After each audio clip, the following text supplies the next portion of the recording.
उपमुख्यमंत्री एकनाथ शिंदेंनी केंद्रीय गृहमंत्री अमित शहांकडे केली भाजपचे प्रदेशाध्यक्ष रवींद्र चव्हाणांची तक्रार। रवींद्र चव्हाणांमुळे महायुतीत वाद होत असल्याचा शिंदेंनी दावा केल्याची सूत्रांची माहिती।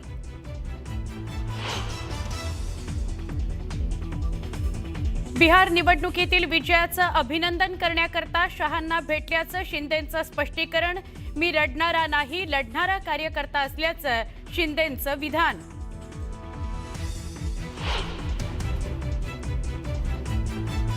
महाविकास आघाडीची आज होणार बैठक रद्द। आगामी निवडणुकांच्या पार्श्वभूमीवर बैठक होणार होती मवियाच्या समन्वय समितीची।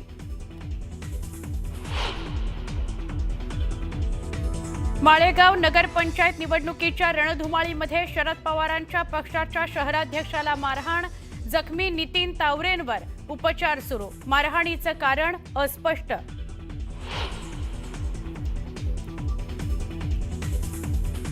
कागल नगरपालिका निवडणुकीची रंगत आणखी वाढली। शिवसेनेच्या उमेदवारांना अज्ञात स्थळी हलवलं। कुणीही उमेदवारानं अर्ज मागे घेऊ नये याकरता खबरदारी।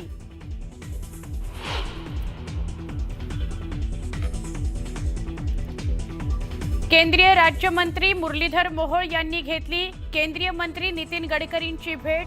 पुण्यातील नवले पूल परिसरातील अपघात रोखण्याकरता दीर्घकालीन उपाययोजना राबवण्याबाबत भेटीत चर्चा।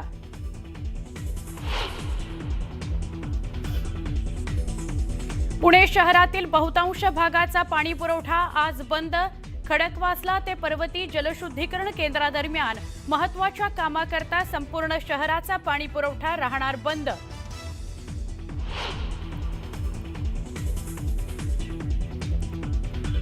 दुरुस्ती आणि देखभालीच्या कामाकरता मुंबई विमानतळ आज 6 तासांकरता बंद। सकाळी 11 ते संध्याकाळी 5 पर्यंत विमानतळावरील दोन्ही धावपट्ट्या बंद राहणार। नितीश कुमार आज घेणार बिहारच्या मुख्यमंत्री पदाची शपथ। नितीश कुमार 10व्यांदा होणार बिहारचे मुख्यमंत्री। पंतप्रधानांसह गृहमंत्रीही उपस्थित राहणार।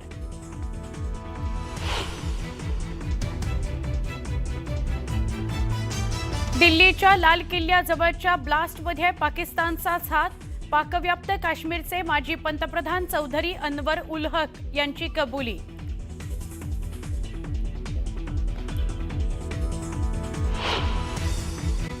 आता एक मोठी बातमी। कागल नगरपालिका निवडणुकीतील रंगत आणखीनच वाढलेली आहे, कारण शिवसेना शिंदे गटाच्या उमेदवारांना अज्ञात स्थळी हलवण्यात आलेलं आहे। कोणत्याही उमेदवारानं अर्ज मागे घेऊ नये यासाठी शिंदे गटाकडून खबरदारी घेतली जाते।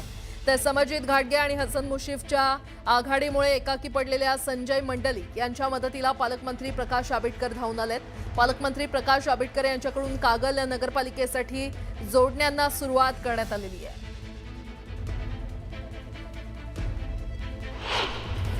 भांडेवाडी परिसरातील घरात बिबट्या शिरला होता। दुसऱ्या मजल्यावर बिबट्या शिरल्यानं एकच खळबळ माजली। दरम्यान वनविभागाच्या कर्मचाऱ्यांनी घटनास्थळी धाव घेत या बिबट्याला जेरबंद केलं। अहिल्यानगर जिल्ह्यातील हसनापूर परिसरातून बिबट्याला जेरबंद करण्यात आलंय। वनविभागाच्या पथकानं लावलेल्या पिंजऱ्यात बिबट्या अडकला, त्यामुळे नागरिकांनी सुटकेचा निश्वास सोडला। नांदगावच्या जळगाव बुद्रुक इथे एका शेतकऱ्याच्या विहिरीत 2 काळविटांचा मृतदेह आढळून आला। पाण्याच्या शोधात भटकंती करताना काळवीट विहिरीत पडल्याचा अंदाज वनविभागाकडून वर्तवण्यात आलाय। अकोल्याच्या जिल्हा स्त्री रुग्णालयामध्ये एका कंत्राटी कर्मचाऱ्यानं तोडफोड केली आहे, यामुळे गोंधळाचं वातावरण निर्माण झालं होतं। दरम्यान पोलिसांनी तोडफोड करणाऱ्याला ताब्यात घेतलं। चंद्रपूरच्या ब्रह्मपुरी शहराजवळ बोरगाव इथे इथेनॉल प्रकल्पात आग लागली। आगीची भीषणता इतकी होती की लगतच्या झिलबोडी, बोरगाव आणि उदापूर या गावातील नागरिकांना हादरे बसले। घरांच्या काचाही फुटल्या, मात्र या आगीचं कारण अस्पष्ट आहे। विरारमध्ये पाणी भरण्याच्या वादातून एकाची हत्या करण्यात आली आहे। उमेश पवार असं मृत्यू झालेल्या व्यक्तीचं नाव आहे। वादादरम्यान महिलेनं मच्छर मारण्याचा स्प्रे तोंडावर फवारल्यानं उमेश पवार यांचा मृत्यू झाला। नागपूरच्या इंगणा एमआयडीसीतील कापूर कारखान्याला आग लागली आणि या कारखान्याच्या समोरच कारचं शोरूम आहे। आगीची भीषणता पाहून शोरूमच्या काचा फोडून सर्व कार बाहेर काढण्यात आल्या। अग्निशमन दलानं आगीवर नियंत्रण मिळवलं असून आगीचं कारण अस्पष्ट आहे। सिन्नर बस टर्मिनल परिसरात एसटी बसचा भीषण अपघात झाला। बसचे ब्रेक फेल झाल्यानं बस थेट फलाटावर चढली। 4 ते 5 जणांना बसनं उडवलं। या अपघातात 9 वर्षीय मुलाचा मृत्यू झाला असून 3 जण जखमी झाले। पाचोऱ्यातील जारगाव चौफुलीमध्ये भीषण अपघात झाला। चहाची टपरी बंद करून घरी जात असताना अवजड वाहनानं दुचाकी स्वाराला धडक दिली। या अपघातात जखमी झालेल्या दुचाकीवरील तरुणाचा उपचारादरम्यान मृत्यू झाला। वसई पूर्वेतील सातिवली इथल्या श्री हनुमंत विद्या मंदिर शाळेतील शिक्षिकेनं शाळेत उशिरा आल्यानं विद्यार्थ्यांना उठाबशा काढण्याची शिक्षा दिली होती। यानंतर 13 वर्षीय विद्यार्थिनीची तब्येत बिघडली। उपचारादरम्यान या विद्यार्थिनीचा मृत्यू झाला असून या प्रकरणी शिक्षिकेवर गुन्हा दाखल करण्यात आलाय। लग्नाचा तगादा लावल्यानं मामानं भाचीला ट्रेनमधून ढकलल्याची घटना घडली। मामाविरोधात पोलिसांनी हत्येचा गुन्हा दाखल केलाय। मामा भाचीचं प्रेम संबंध असल्याची माहिती तपासातून समोर आली आहे। जळगावात घरफोडी करणाऱ्यांवर पोलिसांनी कारवाई केली आहे। यावेळी पोलिसांनी तिघांना अटक केली आहे। त्यांच्याकडून 52,000चा मुद्देमाल जप्त करण्यात आलाय। महाराष्ट्र पुरोगामी शिक्षक संघटनेनं जिल्हाधिकारी कार्यालयाला भेट देत निवेदन सादर केलं। शिक्षक सन्मान आक्रोश आंदोलन या आंदोलनाच्या अंतर्गत तानाजी कांबळेंच्या नेतृत्वात हे निवेदन सादर करण्यात आलं। अकोल्यातील सुपर स्पेशालिटी हॉस्पिटल सारख्या महत्त्वाच्या शासकीय रुग्णालयांना देखील खासगी भागीदारीमध्ये चालवण्याचा सरकारचा विचार सुरू आहे।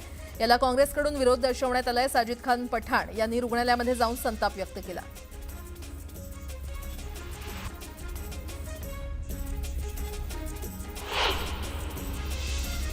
नांदेड विद्यापीठातील विद्यार्थ्यांना 1 ते 9 डिसेंबर दरम्यान हॉस्टेल सोडण्याचे आदेश देण्यात आले आहेत। क्रीडा महोत्सवाला येणाऱ्या पाहुण्यांसाठी हॉस्टेलची सोय करण्यात येणार आहे। या निर्णयाला विद्यार्थ्यांनी विरोध केला। विद्यार्थ्यांना हॉस्टेलमधून बाहेर न काढण्याची मागणी करण्यात आली आहे।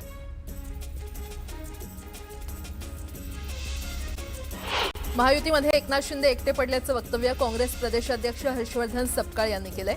तर शिंदेंना पक्ष फुटण्याची भीती असल्याचंही सपकाळ यांनी म्हटलंय। ठाकरेंची शिवसेना आणि मनसेमध्ये जागा वाटपाच्या प्राथमिक चर्चेला सुरुवात झाली आहे। मनसेला 70च्या आसपास जागा देण्याची ठाकरेंच्या शिवसेनेची तयारी आहे। घातपाताचा कट रचणारे धनंजय मुंडेच असल्याचा आरोप जरांगे पाटलांनी केला। मुख्य सूत्रधाराला सरकार चौकशीपासून आणि अटकेपासून वाचवत असल्याचं म्हणत पोलीस संरक्षण नको असा अर्ज पोलीस अधीक्षकांना देण्यात आलाय। अमित ठाकरेंना नोटीस देण्यासाठी नेरूळ पोलिसांनी शिवतीर्थावर 1.5 तास वाट पाहिली तरी देखील अमित ठाकरेंनी नोटीस स्वीकारली नाही। तुम्ही त्रास का घेतलात? मी स्वतः पोलीस स्टेशनला आलो असतो असं अमित ठाकरे म्हणाले। नेरूळमधील शिवस्मारकाचं बेकायदेशीरपणे उद्घाटन केल्याप्रकरणी अमित ठाकरेंसह 70 जणांवर गुन्हा दाखल आहे। हिंगोली जिल्ह्यातील नगर परिषद निवडणुकीच्या पार्श्वभूमीवर पोलीस प्रशासन सतर्क झालेलं आहे। शहरालगतच्या खटकाळी बायपास, अकोला बायपास आणि जवळा पळशी रोड इथे चेकपोस्ट उभारून शहरात येणाऱ्या वाहनांची तपासणी पोलिसांकडून केली जाते। सोलापुरातील अनगर नगरपंचायतीमध्ये राष्ट्रवादीच्या उज्ज्वला थिटे यांचा अर्ज बाद झाला। तर अपक्ष उमेदवारानं अर्ज मागे घेतल्यानं भाजपच्या प्राजक्ता पाटील यांची नगराध्यक्षपदी निवड झाली आहे। अनगर नगरपंचायतीच्या नगराध्यक्षपदी निवड होताच प्राजक्ता पाटील यांचं जंगी स्वागत करण्यात आलं। माजी आमदार राजन पाटील यांचे थोरले चिरंजीव बाळराजे पाटील यांनी अजित पवारांना थेट आव्हान दिलंय। अजित पवार, तुम्ही सगळ्यांचा नाद करा पण अनगरकरांचा नाही असं चॅलेंजच बाळराजे पाटील यांनी अजितदादांना दिलंय। त्यांचा हा व्हिडिओ सोशल मीडियावर तुफान व्हायरल झालाय। यानंतर आता बाळराजे पाटील यांनी दिलगिरी व्यक्त केली। राजन पाटलांनी बाळराजेंच्या विधानाबाबत दिलगिरी व्यक्त केली आहे। शरद पवार यांच्या चरणावर मी लीन होतो असं म्हणत हे प्रकरण इथेच थांबवण्याची विनंती त्यांनी केली। वैद्यकीय शिक्षण मंत्री हसन मुश्रीफ यांच्या स्नुषा सेहरनिदा मुश्रीफ यांची कागल नगर परिषदेच्या नगरसेवकपदी बिनविरोध निवड झालेली आहे। प्रभाग क्रमांक 9 मधून सेहरनिदा मुश्रीफ बिनविरोध निवडून आलेले आहेत। पुण्यामध्ये दोन्ही राष्ट्रवादींना एकत्र लढावं अशी इच्छा अजित पवारांच्या कार्यकर्त्यांनी व्यक्त केली। दोन्ही राष्ट्रवादी समविचारी आहेत, त्यामुळे एकत्र लढावं असं वक्तव्य राष्ट्रवादीचे शहराध्यक्ष सुनील टिंगरे यांनी केलं। मालेगाव नगरपंचायतीच्या निवडणुकीची रणधुमाळी सुरू असताना शरदचंद्र पवार पक्षाच्या शहराध्यक्षाला मारहाण झाली आहे। मालेगाव नगरपंचायतीचे उमेदवार नितीन तावरेंना मारहाण झाली असून पोलीस ठाण्यात गुन्हा दाखल झालाय। वाशिम जिल्ह्यातील 4 नगरपरिषद आणि एका नगरपंचायतीच्या निवडणूक कोअर कमिटीमध्ये सदस्य असलेल्या भाजपच्या जिल्हा सरचिटणीस संगीता इंगोले यांना उमेदवारी नाकारल्यानं त्यांनी नाराजी व्यक्त केली आहे। अनेक निष्ठावंत नाराज असल्याचं संगीता इंगोले यांनी म्हटलं। जामनेर नगरपालिकेतून भाजपच्या 3 उमेदवारांची नगरसेवकपदी बिनविरोध निवड झाली आहे। यामुळे जामनेरमध्ये भाजप कार्यकर्त्यांनी जोरदार जल्लोष केला। पंढरपूर नगरपरिषदेच्या निवडणुकीच्या नगराध्यक्षपदासाठी 8 उमेदवारांचे अर्ज वैध ठरलेत, तर नगरसेवक पदासाठी आलेल्या 366 अर्जांपैकी 321 अर्ज मंजूर करण्यात आलेले आहेत। तर प्रभाग क्रमांक 5 मधून भाजपच्या कुसुम परचंडे यांची बिनविरोध निवड झाली आहे। बीडमध्ये नगराध्यक्ष पदाच्या उमेदवारीमध्ये मोठं अर्थकारण असल्याचं वक्तव्य आरपीआय प्रदेशाध्यक्ष पप्पू कागदे यांनी केलंय, तर त्यांनी राष्ट्रवादी विरोधात भूमिका असल्याचंही जाहीर केलंय. सिल्लोड नगर परिषदेच्या निवडणुकीच्या पार्श्वभूमीवर अप्पर जिल्हाधिकारी आणि निवडणूक निरीक्षकांनी तहसील कार्यालयाला भेट दिली. यावेळी त्यांनी निवडणूक तयारीचा आढावा घेतला. ठाणे जिल्हा परिषदेची निवडणूक युती म्हणूनच लढणार असल्याचं जिल्हा निवडणूक प्रमुख कपिल पाटील यांनी सांगितलं. भिवंडी तालुक्यातील 21 जिल्हा परिषदांचा आढावा घेण्यासाठी बैठकीचं आयोजन करण्यात आलं होतं. पुणे आणि लोणावळा परिसरातून मंगळवारी रात्री वाहिलेल्या थंडगार वाऱ्यामुळे मुंबईचा पारा हा 16.2 पर्यंत घसरला. मुंबईमध्ये गेल्या 12 वर्षात पहिल्यांदाच इतक्या निच्चांकी किमान तापमानाची नोंद झाली. पुढील 4 ते 5 दिवसात किमान तापमानात 2 ते 4 अंशांनी वाढ होईल असं हवामान खात्यानं सांगितलंय. नेव्ही हाफ मॅरेथॉनसाठी मध्य रेल्वेनं शनिवारी मध्यरात्री 2 विशेष लोकल चालवण्यात येणार आहेत. या मॅरेथॉनमध्ये मोठ्या संख्येनं स्पर्धक सहभागी होत असून त्यांच्या सुविधेसाठी हा निर्णय घेतल्याचं अधिकाऱ्यांनी सांगितलंय. ठाणे, भिवंडी, कल्याण आणि नवी मुंबईतील वाहतूक कोंडी सोडवण्यासाठी महत्त्वपूर्ण असलेल्या बहुप्रतीक्षित विरार अलिबाग बहुउद्देशीय मार्गिकेचं काम बीओटी तत्वावर करण्यासाठी निविदा प्रक्रिया राबवण्याची मंजुरी महाराष्ट्र राज्य रस्ते विकास महामंडळानं नुकतीच राज्य सरकारकडे मागितली आहे. त्याला मंजुरी मिळाली तर प्रकल्पाच्या बांधकामासाठी निविदा काढल्या जाणार आहेत, अशी माहिती अधिकाऱ्यांनी दिली आहे. भाड्यानं घर घेणं सर्वसामान्यांच्या आवाक्यात येण्यासाठी म्हाडानं भाडे तत्वावरील घरांच्या धोरणाचा प्रारूप मसुदा तयार केलाय. या धोरणाच्या अंमलबजावणीसाठी स्मार्ट रेंटल हाऊसिंग पोर्टल विकसित करण्याचा प्रस्ताव मसुद्यामध्ये मांडलाय. भविष्यामध्ये या धोरणामुळे महाराष्ट्रात भाडे तत्वावर घर घेणं अधिक सोपं, सुरक्षित आणि परवडणारं होईल असं म्हाडाचे उपाध्यक्ष संजीव जयस्वाल यांनी सांगितलं. मान्सून संपल्यानंतर धावपट्टीच्या देखभालीचं काम करण्यासाठी आज सकाळी 11 ते संध्याकाळी 5 अशा 6 तासांसाठी मुंबई विमानतळ बंद राहणार आहे. या 6 तासांच्या कालावधीमध्ये विमानतळावरील दोन्ही धावपट्ट्यांवरून विमान उड्डाण किंवा आगमन होणार नसल्याचं विमानतळ प्रशासनानं कळवलेलं आहे. राज्यामध्ये गेल्या काही वर्षात बी फार्मसी अभ्यासक्रमाच्या कॉलेजांमध्ये भरमसाठ वाढ झाल्यानं रिक्त जागांचं प्रमाण देखील वाढलंय. यंदा बी फार्मसी अभ्यासक्रमाच्या 33% जागा रिक्त राहिल्या असून 15,936 जागांवर प्रवेश झाले नसल्याची स्थिती आहे.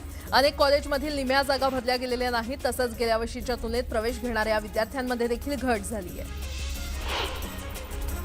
कोकण रेल्वेच्या प्रवाशांना आता रेल्वे स्थानकात 5G सेवेचा आनंद घेता येणार आहे. प्रायोगिक तत्वावर ही सेवा मडगाव, रत्नागिरी आणि उडुपी या 3 प्रमुख स्थानकांवर उपलब्ध होणार आहे. यासाठी कोकण रेल्वे कॉर्पोरेशन लिमिटेड आणि blue cloud Softech solution limited यांच्यामध्ये 5G कनेक्टिव्हिटी आणि डिजिटल मनोरंजन सुविधा सुरू करण्यासाठी सामंजस्य करार झालेला आहे. कुख्यात गँगस्टर लॉरेन्स बिश्नोईचा भाऊ अनमोल बिश्नोई याला अमेरिकेतून भारतात प्रत्यार्पण केल्यानंतर राष्ट्रीय तपास यंत्रणेनं बुधवारी अटक केली. राष्ट्रवादी काँग्रेसचे नेते बाबा सिद्दीकी यांच्या हत्या, एप्रिल 2024मध्ये सलमान खानच्या घरावर गोळीबार, पंजाबी गायक सिद्धू मुसेवाला याची हत्या या गुन्ह्यांमध्ये तो वॉन्टेड होता. त्याला कोर्टानं 11 दिवस NIA कोठडीत पाठवलेला आहे. गेल्या 10.5 महिन्यामध्ये 61 क्लास वन अधिकारी लाचलुचपत प्रतिबंधक विभागाच्या जाळ्यात अडकलेले आहेत. धक्कादायक बाब म्हणजे गेल्या 2 वर्षात लाचखोरीच्या कारवाईमध्ये अडकलेल्यांवर निलंबन आणि बडतर्फीची कारवाई करण्यास प्रशासनाला मुहूर्त मिळत नसल्याची माहिती एसीबीच्या आकडेवारीमधून स्पष्ट होते. अद्यापही 209 लाचखोरांचे निलंबन झालेलं नाही आणि त्यामुळे ते खुर्चीत ठाण मांडून आहेत. समाजवादी पक्षानं मुंबई महापालिकेची निवडणूक स्वबळावर 150 जागा लढण्याचा निर्णय घेतलेला आहे. प्रदेशाध्यक्ष आमदार अबू आसिम आझमी यांनी पत्रकार परिषदेत ही घोषणा केली आहे. विधानसभेचे उपाध्यक्ष अण्णा बनसोडेंनी मुंबईतील मनोरा आमदार निवासाच्या नव्या इमारतीच्या बांधकामाची प्रत्यक्ष पाहणी केली. या पाहणी दरम्यान 2028 पर्यंत आमदार निवासाचं बांधकाम पूर्ण करण्याचे निर्देश अण्णा बनसोडे यांनी सार्वजनिक बांधकाम विभागाच्या अधिकाऱ्यांना दिले. जळगाव महापालिकेमध्ये दूरदृष्टी आणि प्रशासकीय क्षमता असणाऱ्यांना संधी द्या असं आवाहन माजी मंत्री सुरेश जैन यांनी केलंय. मी राजकारणातून निवृत्ती घेतली आहे पण कार्यकर्त्यांना मार्गदर्शन करत राहणार असंही सुरेश जैन यांनी म्हटलं. उपमुख्यमंत्री एकनाथ शिंदेंनी बुधवारी रात्री दिल्लीमध्ये अमित शहांची भेट घेतली. अमित शहांसोबतच्या बैठकीनंतर बोलताना शिंदेंनी मी रडणारा नाही तर लढणारा नेता आहे असं म्हटलं. उपमुख्यमंत्री एकनाथ शिंदेंनी केंद्रीय गृहमंत्री अमित शहांकडे भाजपचे प्रदेश अध्यक्ष रवींद्र चव्हाण यांची तक्रार केली आहे. रवींद्र चव्हाणांमुळे महायुतीमध्ये वाद निर्माण होत असल्याचा दावा शिंदेंनी केल्याची माहिती सूत्रांनी दिली आहे. शिंदेंचे मंत्री आता त्यांचं ऐकत नाहीत. शिंदेंच्या मंत्र्यांचे बॉस आता फडणवीस असल्याचं म्हणत अंबादास दानवेंनी टीका केली आहे. तर दानवेच त्यांचा बॉस बदलण्याच्या तयारीत असल्याचं म्हणत दानवेंना उदय सामंत यांनी उत्तर दिलं.